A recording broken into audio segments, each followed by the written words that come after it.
So as a leader, I believe my job as a leader is to develop more highly competent leaders, leaders who are self-aware, leaders who can self-regulate, leaders who understand motivation, right? Leaders who understand the soft social skills, and ultimately great leaders are people who build relationships with their teams, with their company, with their people.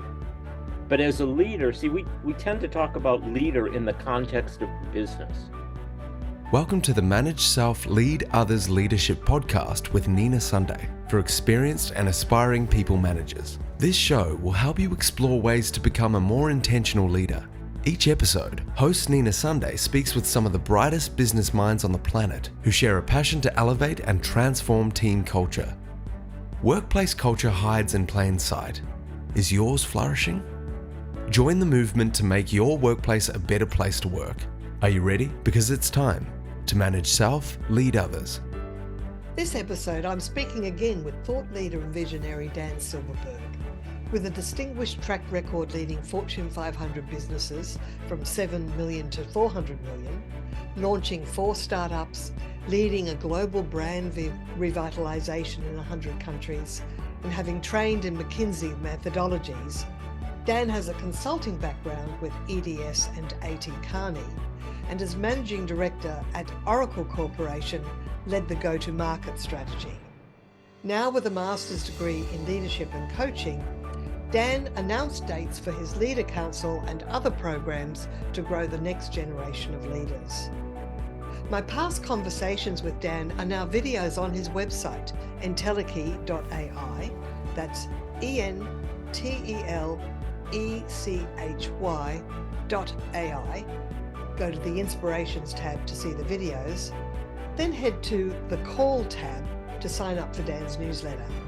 And when you register for one of Dan's programs, you can mention Nina Sunday referred you. As members of the US-based C-Suite network, I got to know Dan over the last 3 years. I'm impressed by his integrity, sharp insights, and independent thinking. This episode, it's my privilege to welcome my good friend, Dan Silberberg. Hi, Nina. It's great to be with you. And today we're going to be talking about unmasking leadership, moving from Myth to meaning. Myth to meaning. Wow. It's always a wonderful conversation with you, Dan. I've got you did write an article called Leaders Move the Needle. Is that an article that people can register for your newsletter to get, or how do they access that? It was on LinkedIn. Oh, they can go to the website, which is Entelechy, ENTELECHY.ai, and then under the Inspiration tab, they'll see that there are your podcasts are there, the articles of different companies are there, and there are certain books to buy. And then if they want that particular article, there is a tab called blogs, and that particular article is one of the blogs that are on the website. Yeah, well, I've been reading Leaders Move the Needle, and I've got a few questions after reading that, but I don't know. Where do you want to start, Dan? Well, I want to talk today about how paradigms are formed and how all of us as human beings get a default operating system.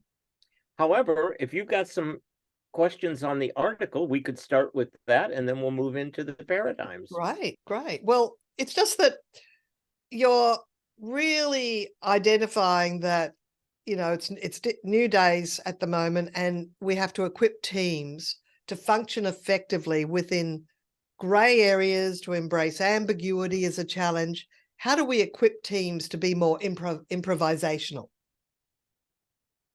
Yep. So an interesting question. So Google actually did a study on what makes successful teams, and they interviewed over 200 teams within their own organization.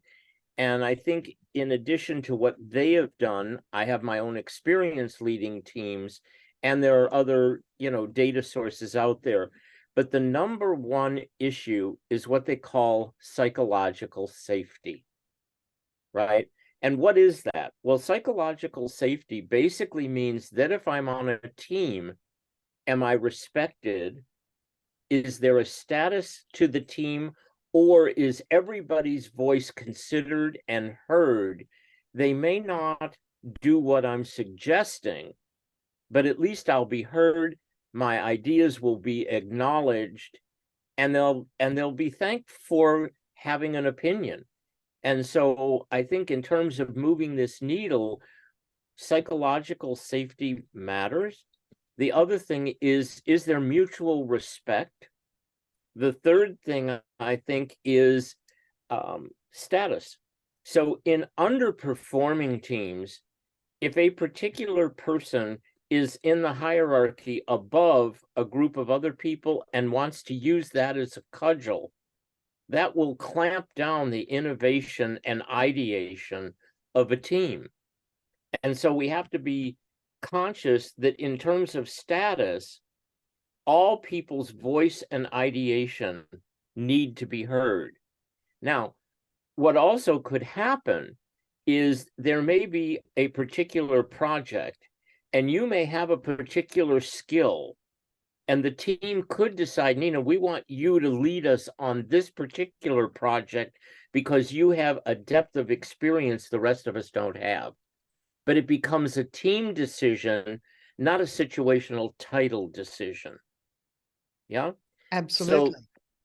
So that's what's really important. If you want innovation, then you need to have vulnerability, and a psychologically safe environment allows for people to, I'm not sure about that idea, Nina. I'm not sure that that's really going to get us where we want to go. Or I've tried that idea before, got some great results for it, and here's some things that I learned about it, so that there's an openness of presentation of ideas. And we can say things like, I'm curious, if we were to do this, what do we think then would be an outcome? And then if we got that outcome, what do we, and so that we're iterating so that the group then gets to see, well, Dan's perception is this, but wait a minute, there's 6 other perceptions in the group. Or a phrase of, I'm curious, why do you think that idea is going to be the best in terms of leveraging an outcome? I'm curious invites openness. It invites, digging deeper and delving into a subject. And what's good about that too, Dan, is the I'm curious. It's actually a message to yourself for the person asking the question. If they're in the habit of starting their questions with I'm curious, it clamps down, as you were saying, on any sense of sarcasm or criticism. You want it to be a positive trigger question, because you might wonder if they have actually thought the idea through. Would that be right? So if you're the leader or the chair of the meeting, or just a person in the meeting hearing the conversation, you may not be certain that they've thought the idea through, and that would be a way to actually ask them if they have. Not only that, but how many different products are in the market by accident? I'm working on this idea, but what happened is I was working on an adhesive, and I wasn't really getting where I needed to go, but I got this thing called Post-it notes, right? And so this idea that we know in the beginning everything isn't true. And so innovation is an iterative process. It doesn't start with I know best. It starts with I wonder if, I'm curious about, right? And things meander. And then you're sort of like, oh, well, what if we went this direction? What if we went that direction? And now if we start to think in multiple scenarios, as opposed to I have to have the answer. You're not going to innovate if everybody thinks they need the answer and they can't take a risk. Exactly. And of course, the fixed mindset question is, now, are you absolutely 100% sure that this is going to work? It's like, no, but we got to try to actually find out. And then we can adjust and correct. Yeah, exactly. Another question is, what mechanisms have people put in place, organizations put in place to ensure rapid response to unforeseen events? Because black swan events are predictably going to continue to come. That's a tough one to answer because every company is different. The question for me becomes, what is your culture? Is your culture risk averse? Is your culture one of hierarchy and title? Is your culture one of fail early and often, but learn quickly? Is your culture one that wants different inputs and different ways of seeing things? Or you don't understand our business. We have institutional knowledge. That's a good one. We could never hire you from another industry. You don't understand our business. Yeah, that would be one of the best things you could do, because now you would get new ideas. And how, if this industry was doing something, how might I figure out how to put that in my industry? And I'm leading in a way that isn't institutionalized. So it's really, how is the culture done? How are decisions made? And who's at the top? How are things communicated? Are they over communicated? Are they rewarded? Are they incented? Are people promoted? So if you're not promoted for taking a risk, you're probably not going to try a whole lot of different ideation. Oh, yeah. And you learn to keep your mouth shut sometimes. yeah.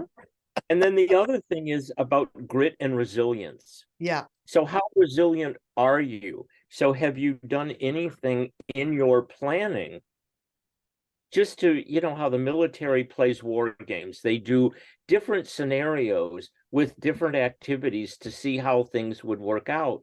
Well, in business, we could do the same. Yeah. So we have a particular idea about oil, for example.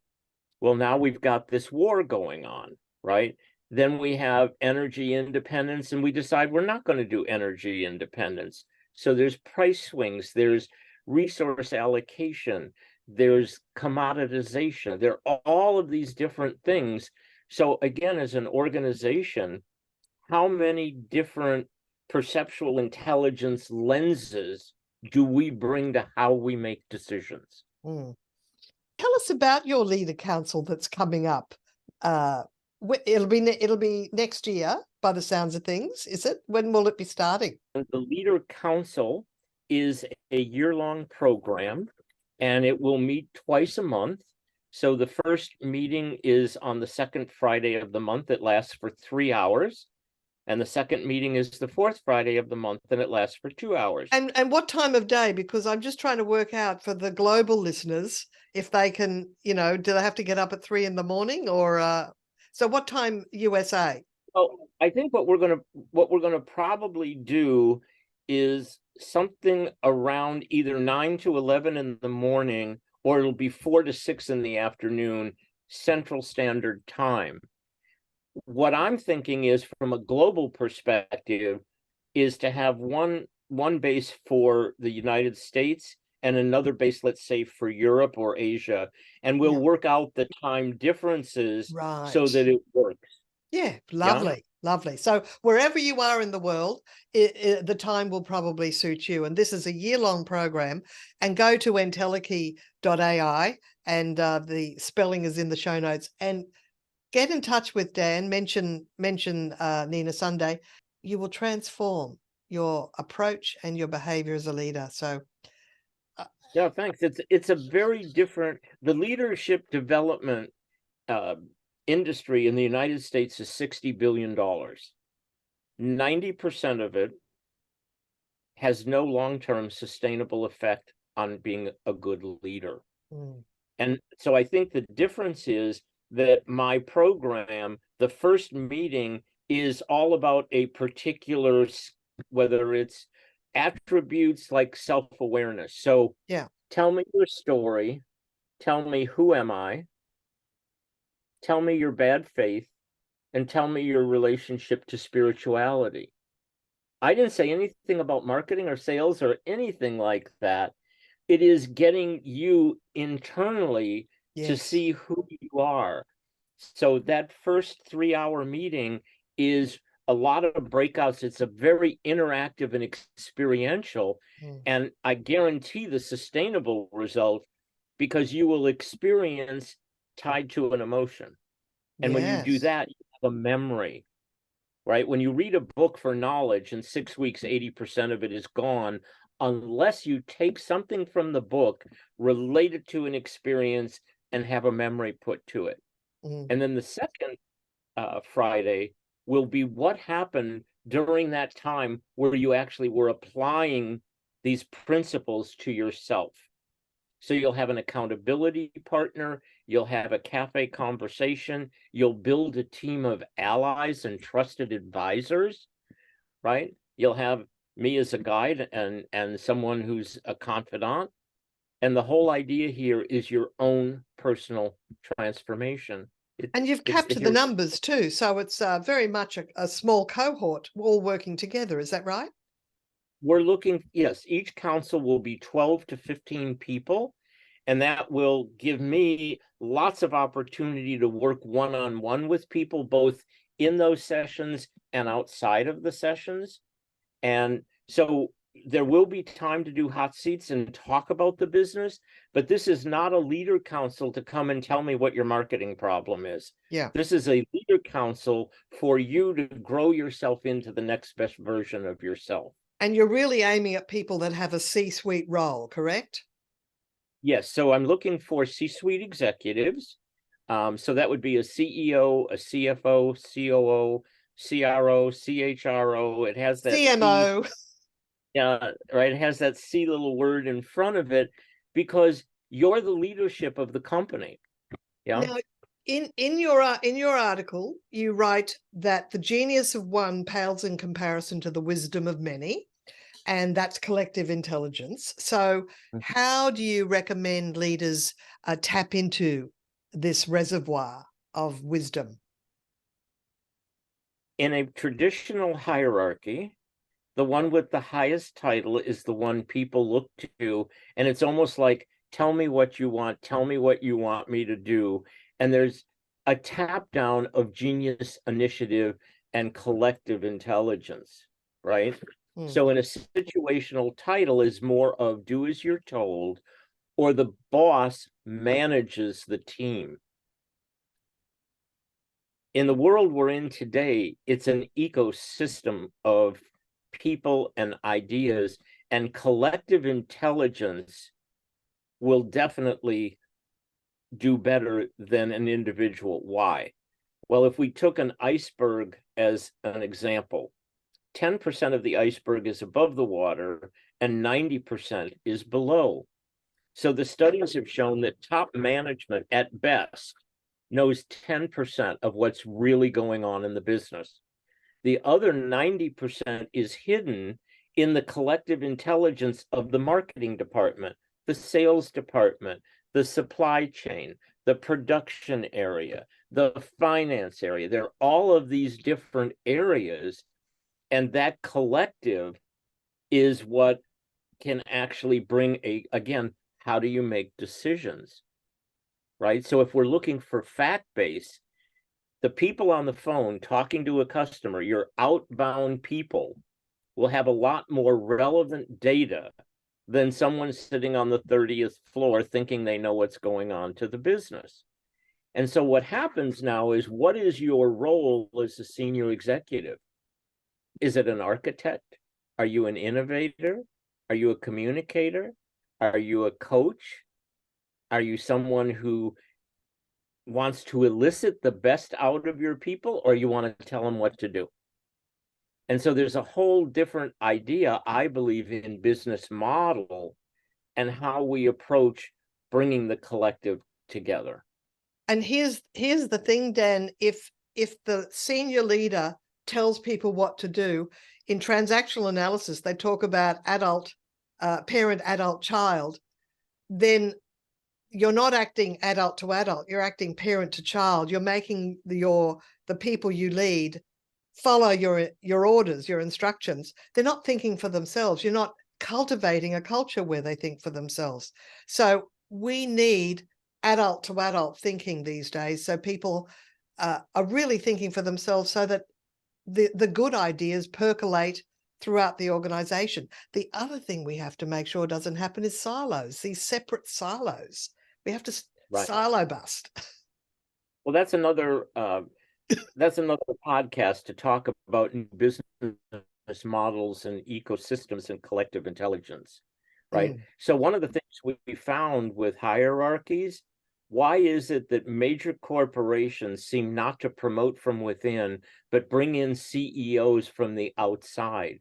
How many companies are really good at developing leaders within their organizations, right? So that's kind of an issue that I think a lot more people need to answer.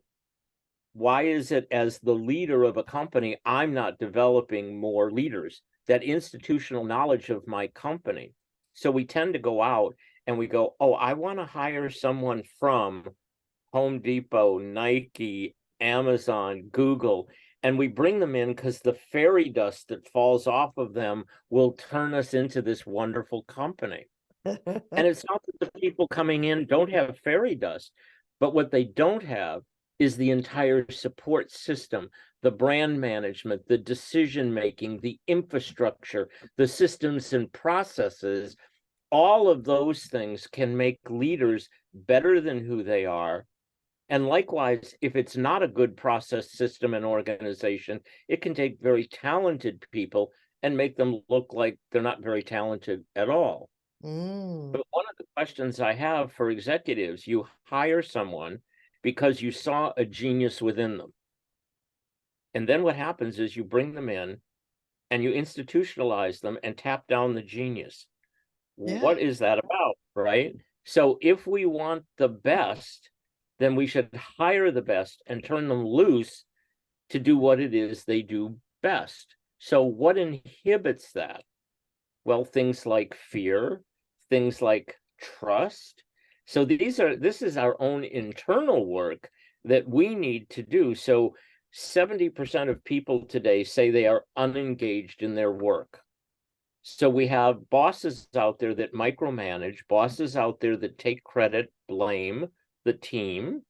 They're not trustworthy. They're not self-aware, right? They're not socially, emotionally intelligent.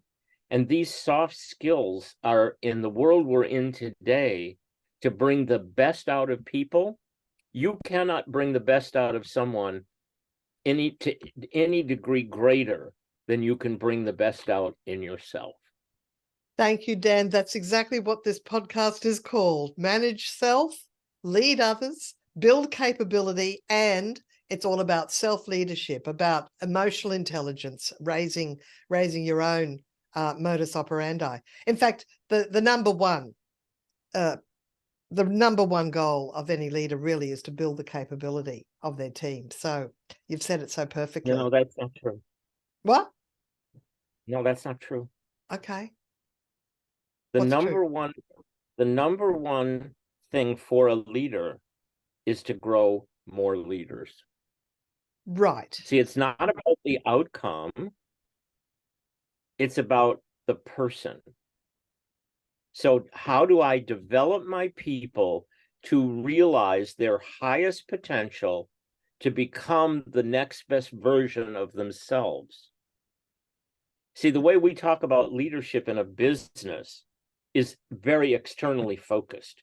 How do I take a group of people and get them to achieve more than they thought possible so that the economic numbers meet the standard of expectation of the external, like Wall Street, for example? Okay, that's not leadership. That's management, managing to expectation. Yep. Yeah.